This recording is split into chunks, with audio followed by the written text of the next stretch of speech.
Yo, what is up guys? Boris here, coming to you guys with the first episode of a brand new series for my channel, OPTC University.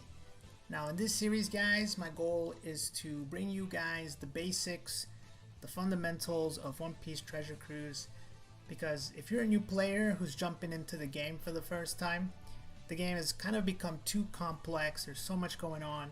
So this series is going to be primarily aimed at newer players, or maybe global players who might want a sneak peek at what's going to be coming in the future on Japan. And overall, I just hope that it helps out a lot of people who have been asking me questions over the past few weeks. So today we're going to start with Pirate Festival mode, which is what I've gotten the most requests for. This is going to be a multi-part series. Specifically, today we're going to just talk about the basics of Pirate Festival, and then in the future videos I'll cover more in depth on the strategies and actually how it all plays out when you're doing this mode. But for today guys, we're just going to talk about the basics of Pirate Festival. Now first off, I have to explain what is Pirate Festival. So Pirate Festival is a brand new mode that was introduced into One Piece Treasure Cruise about a month or two ago on the Japanese server, which means it should be coming to the global server in probably around 6 months, maybe more, maybe less. But this mode guys is essentially what people just call it PvP. So this is the PvP equivalent in One Piece Treasure Cruise. This is our chance to take our units and fight against units of other players. And so right now we are in Season 1. We're in Season 1 of Pirate Festival. As you can see, we have an ace in the background, so that kind of shows you that this is Season 1. Ace is the character for this season. And as you do and you play throughout the season, you will obtain rewards, and eventually you'll be able to obtain this ace and fully max him and fully limit break him. He's actually a pretty good unit. Season 2 should be starting in a few days, so I figured right now would be a really good time to break everything down when it comes to Pirate Festival. So first off guys, this is a Pirate Festival screen. I'm going to break down everything that is on this screen before I move any further. So first thing is this blue button. So the blue button guys, this blue button is your bot matches or AI matches. These are matches versus the computer. The game pre-selects some teams. They get tougher as you go on. And it's just mainly there as an introduction to the mode. And it really is primarily used nowadays to test out your teams. So you can use this to test out your teams. There'll be no penalty if you lose. And this is I think this is actually required before you can actually do your player versus player matches. So you have to go ahead and complete some of the blue matches first. So I'll go ahead and show you guys some of these. So you want to complete these first before you can actually do PvP. And again, you can go in here and just test out your teams. There's no like a penalty for losing. And overall, they're pretty simple teams, pretty easy teams. But to give you a sneak peek into how the meta of Pirate Festival will end up being like. So once you do a few bot matches, you'll unlock the actual PvP, the player versus player, and that is the red button. Now here you get 3 matches per day. So yeah, this resets every day at 3 p.m. You get your 3 matches, and you just do them. You go ahead and you select from a few different groups of potential opponents, and you choose the one that you think will give you the best shot of winning, and then you fight, and it's all automated, and eventually someone will win. And if you win, you gain points. If you lose points. So that's kind of a simple explanation. I'll go much more in depth later on, but for now that's just what you need to know about the red button. Now if you click on this flag button, it brings up 2 different more buttons. It brings 2 more buttons. The sword button is your attack team. So this is the team that you will use when you're actually fighting yourself. So this is my team that I've been using. This is a team that I'll go again further in depth. I think I've actually made a video on this team before, but I will go more in depth into team building and the metagame in the next video. But for now we're just talking about the basics. Now if you go to the shield, that is your defense team, and again same thing, this is the team that will be defending. So when another player selects you to attack, this is the team that you will defend with. And if you win here, it's actually a big deal, because if you actually manage to successfully defend against an opponent, you get points. And there's a whole lot of strategy when it comes to defending. This is probably still the most mysterious part of the game. Most players don't really understand the most effective ways to defend. I don't understand it that well either, but everything else is pretty straightforward, at least for now. So those are kind of the two things. I'll go more in depth in the next video about those two. As well, we also have the shop. So there's a shop for this specific mode, similar to the treasure mode shop, similar to the Rayleigh shop. There is a shop, and you can use these tickets in that shop. Now, on top of that, we have two numbers here. So the first number, the top number, the 5,312, that is your points number. That is how many points you've gotten during this specific block or this specific event. So right now I have over 5,000 points, and then the 5, that is my win streak. So right now I'm on a 5 win streak. Win streaks are kind of important. They give you some more points, and they do give you more tickets, but they're not that big of a deal from what I've noticed. So that is your points. The more points you get, the higher your rank. So right now I am ranked 628 in the finals. Now, what do I mean by finals? Well, right now, like I said, the new season is about to start. The first season is about to end because we're currently in the finals of the first season. If you look at the top right hand corner, guys, there's A, B, and C. So each season will have blocks, different blocks. So block A will happen for a few days and then it will finish. Block B will happen for a few days and it will finish. And block C will happen for a few days and it will finish. And then once all the blocks are finished, you get a finals. Now for the finals, you have to qualify. And the way you qualify is by placing high in A, B, or C. So any of the blocks, in this case for season 1, it was top 7K. So as long as you got top 7K in A, in B, or in C, you qualify for the finals. If you don't qualify for the finals, you can still play during this finals season, this finals event, but you're technically in something called the exhibition rank. And so it's not bad. You can still get some rewards from exhibition, but it's kind of, so right now it's split into two. Finals and then there's exhibition. And again, I'm going to go more in depth in those later, but just know you have 3 blocks and then you have the finals or the exhibition depending on how you place. And that's just for season 1, guys. Season 2 might be different. Who knows? But yeah, that's just what it is right now. So the question is, why play this mode, right? There's already a lot to grind in OPTC, so is this mode worth it? Why play it, right? And so pretty simple. The reason you should play it is because it's just 3 battles a day. Each of them is about 100 in-game seconds, so pretty fast. And it's auto, so you don't have to worry. It's not something that to be super strategic about. The strategy comes in the team building, but then the game plays itself. And you get some really good rewards. Like, for example, this ace. This ace is actually pretty good.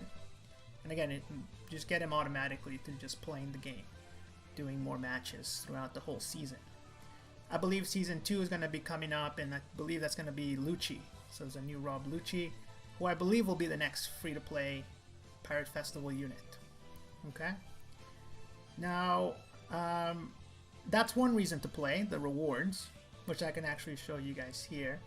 If I click on this button down here, and then I click up here. This will show me the rewards. So I believe it is this one. Yeah, so there's 4 buttons. Again, I'll go more in depth into this as well, but there's 4 buttons. The one on the left just shows you your play rewards. So I think as you do more matches, you just get these. And you can see the ace is part of that, as well as some tickets. Okay. So that's one reason, but the other reason to play this mode is because you unlock facilities. Now, what is a facility? Okay. So whenever this update drops on global, what you'll see is, if you notice, the Sugofest Tavern has moved and shifted over one to the right. And in the middle now we have this new layout. Okay. So this new layout, guys, has your friends, your mail, your news, and it has this new button down here. So this is going to be where your facilities are going to be. Okay. You unlock these facilities again by doing the blue button, so the AI matches. They're pretty simple, you just gotta beat them once. But in order to upgrade these facilities, you need to obtain tickets, and you need to place in either the finals or the exhibition. The higher you place, the better. And I'll explain a little bit about that. But first off, what are these facilities? What do they do? We have some really cool ones. I'll show off. I'll go left to right. Okay, so left, we have here a stamina pool. So this increases your permanent stamina by a good amount. So that's pretty good. Then we have a Rayleigh point. So this guy, he will just farm up Rayleigh points throughout the day. And he's got 12 free points. This one is pretty obvious, but you get stamina refills, and you can store up to 2 at a time. So that's really nice. We have the belly cave, the one that really doesn't matter. And then we have 3 dugongs. So the first dugong will fish up different here, like EXP materials or revolvers. The middle dugong, they'll go ahead and look for, I guess, belly and potions. And this one is the good one. This one can get limit break materials, and I believe you can also get tablets. I think I've got a tablet from either this one or one of the other ones. So these 3 dugongs, they can get like a normal success or like a super success, and the better you get, the more rewards you get. So definitely want to be leveling those guys up eventually. And then here's the big one, guys. This is the big one. This is the rainbow gem tree. So every few days you get a free rainbow gem from this tree, and as you level it up, the time gets shorter and shorter. And finally, these right here, guys, these are cotton candy facilities. So recovery for green, HP for yellow, and red is attack. Now as you level these guys up, you're going to increase your maximum capacity for cotton candy. So people keep asking me on my stream, hey, how are your characters at plus 330? And that's because of these.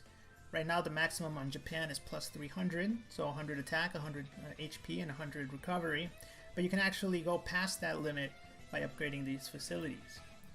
Now the thing to keep in mind, guys, is that until the first season is over, the maximum level is level 5. But if you want to keep upgrading past that level, you have to place well in either the exhibition or the finals. Depending on how you place, like top 7k, top 5k, top 3k, you'll be able to further increase the level of these facilities, and that is one of the advantages to trying to do well in these events. Okay, so like I said, there's 2 requirements. There's tickets and the placement rank that you can see right there. Now how do you get tickets, guys? Tickets, they're kind of like the cola for facilities. You get them kind of just by playing the game. There's really not too many ways to get them at the moment. You just got to keep playing, and depending on how you rank, you also get some tickets that way. And so now would be a good time to show you guys how these rankings work.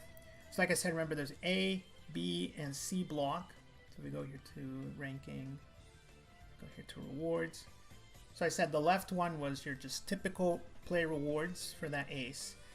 This is the rewards for the ranking for the block, A block, B block, and C block, I believe. And then you have exhibition and finals as well, I believe. So as you can see, top if I end up getting top 1,000 in the finals, I'm gonna get 7,000 tickets, 15 rainbow gems, 1 red ticket, and some of these scrolls, which I haven't shown you guys yet.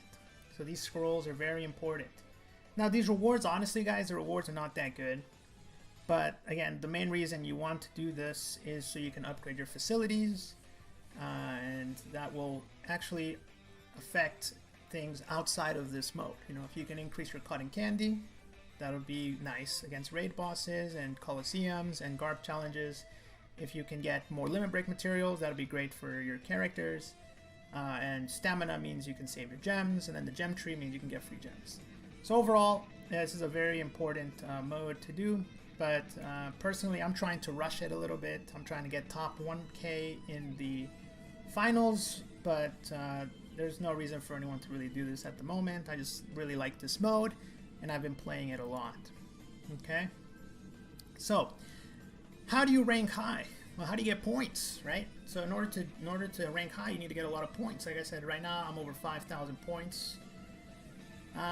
Essentially, it's like I explained earlier. When you fight someone, if you win, you get points, but if you lose points. And for the purposes of this demonstration, I'm going to go ahead and use a rainbow gem to refill my PvP stamina. So this right here, guys, is kind of the one downside to this mode, is if you want to rank high, you need to gem a lot, you need to refill a lot, and you only get 3 matches per rainbow gem, so it is kind of tough. Now here, guys, as you can see, we have 3 different options. We have 3 different options of who we want to fight. Top one always gives the least, bottom one always gives the most. But if you notice, the top one gives less points, but I lose less points if I lose. And usually the teams tend to be a bit easier. At the bottom, I gain more points, but if I lose more points. So keep in mind of that when trying to choose a team. Okay. Now, aside from that, there is the refresh button. So on the top right-hand corner, you can actually refresh these teams, and the refresh is infinite. So you can refresh as much as you want until you find a team that you're comfortable facing. And for example, if I win here, I get 23 points against the tough team, but I would lose 7. Or I could face the top team and it would only win 13 points, but I would lose 4 if I lose. Now, what do I mean by win or lose? Well, you win by completely taking out all of your opponent's units. If you notice, there are 5 units, and there are 3 units after that. So on the field at one time, each team has 5 units, but you have 3 support backup units that come in once one of your units dies. Okay. Now your goal is to take out all of your opponent's units before time expires. So you have 100 in-game seconds to do that. And so this is a big part into how people construct their teams. And again, I'm going to go over that in the next video in part 2. But part 1, I'm just covering the basics. In part 2, we'll talk about the metagame, the defense, the attack, and what I think the best strategies are, best characters, and so on and so forth. And then part 3 will be an actual guide of me doing it live. And I should probably analyze some videos as well. But for now, that is the pirate mode PvP. I'm not going to do a challenge right now. I'll do it in another video. Okay? So, maybe you got this far in the video and you're like, okay, I can do PvP, but maybe you're wondering, well, how does the PvP work, right? Like, how do the characters use the specials? How does everything translate from the regular game into Pirate Festival? Okay, well, it really comes down to the fact that every character has completely new abilities. And to showcase this, guys, we're going to showcase the Gear 4 V2. Okay, so every character has completely different abilities for Pirate Festival. So you have their normal abilities, which is already a lot. And then if you click on this yellow button at the top of the character, you're going to see their PvP abilities. And they have 5 different things each character has. So this can be a very confusing mode, especially right now because it's only on Japan. We're still kind of getting the hang of what all the characters do. But to really master Pirate Festival, you're going to want to know what most of the popular characters do. That way you know how to counter them. Okay, and you also know how to team build properly. So if you look here, we have 5 different tabs. Let's start with the middle one here. So this is what's called the attack pattern. So at the start of the match, you have your 5 units, and they're going to do different types of attacks. In this case, he's going to do a normal attack, into a normal attack, into a strong attack, and then into a full power attack. Okay, so that's just his regular attacks.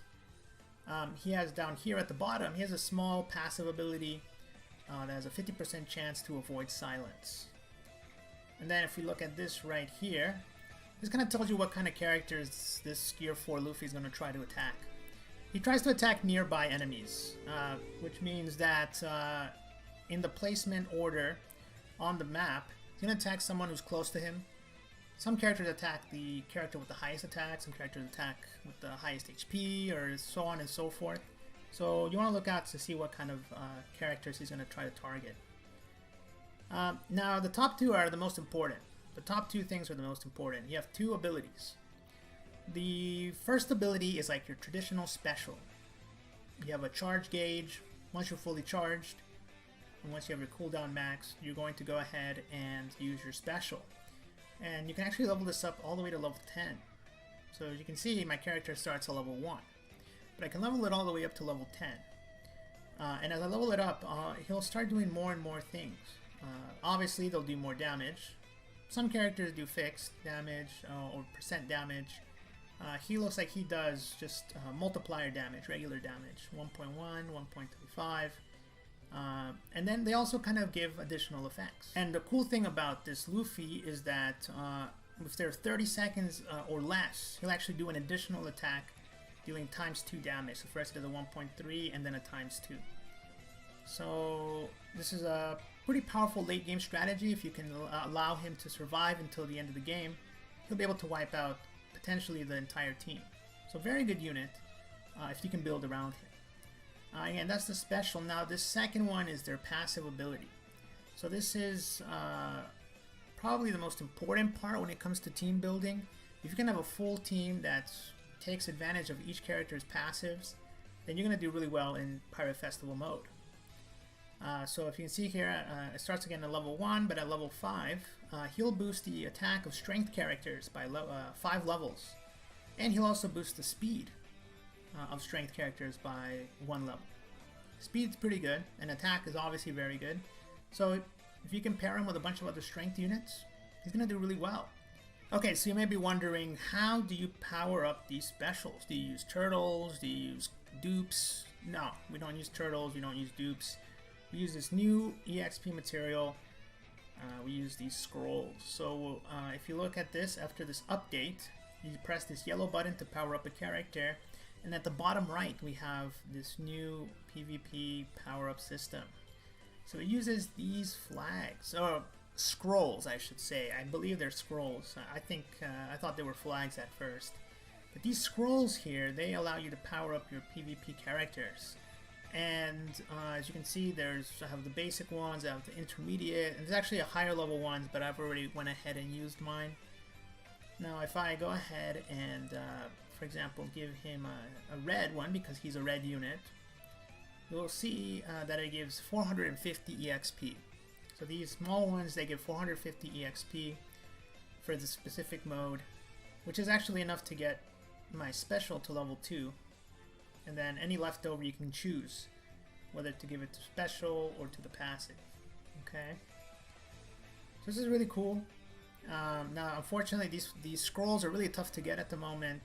How do you get scrolls? You get them usually just from doing your daily 3 rounds. You get Chopper Man mission that gives you a few. There are some in the Rayleigh store. There's some in the PvP store. You also get them through the PvP rewards, ranking rewards. And for the first week we had a flag island, or sorry, not a flag, a scroll island that drops those. So I managed to get a few, but at the moment they're pretty much impossible to get. So you do want to be very careful as to who you level up. That's why it's important to kind of make a team before just randomly powering up your characters. That way you don't put those to waste. And it's also a little bit difficult because you want to upgrade your offensive team, but at the same time you want to upgrade your defense team. Because one of the things in this game is that defending gives you points. A successful defense gives you points. And again, in the part 2 I'll go more in depth into how to make a proper defense team, what are the best strats. Yeah, so those PvP scrolls, it's going to be kind of tough to decide who to level up. But definitely you want to upgrade your offensive team. Maybe you want to save some EXP for your defense team. Or maybe use the same team for both. Who knows? So yeah guys, that should wrap up everything, all of the basics for Pirate Festival mode. At the end of the day, this is a pretty relaxing mode. You kind of just let your hands off and just let the game play itself. But it's a ton of fun. It's almost like a completely different game. Every character has different abilities. There's a different metagame. Some characters, like the original Whitebeard, are very powerful. And so it allows you to use some of your old units in new ways, and it's really cool. My main complaint, of course, is that you do have to refill your stamina if you want to compete, and you only get 3 matches. So hopefully in the future they upgrade this to 5 matches at least per stamina. But overall, it's a fun mode. Look forward to it if you're on global. And with that said, guys, part 2 we'll talk more into the metagame strategies, what are the best teams, the best units, and so on and so forth. If you just want to learn a little bit more about this mode, and specifically translations as to what the different characters do, make sure to check out the database. It's linked in all of my videos down below. Or you can check out GameWith. It's a Japanese website. If you use Google, you can translate those. Or I think there's another YouTuber, Subconsi, made a video with all the translated legends. But overall, guys, I hope you enjoyed this tutorial. Again, part 2, I'll go more in depth. With that said, thanks for watching, and until next time, peace.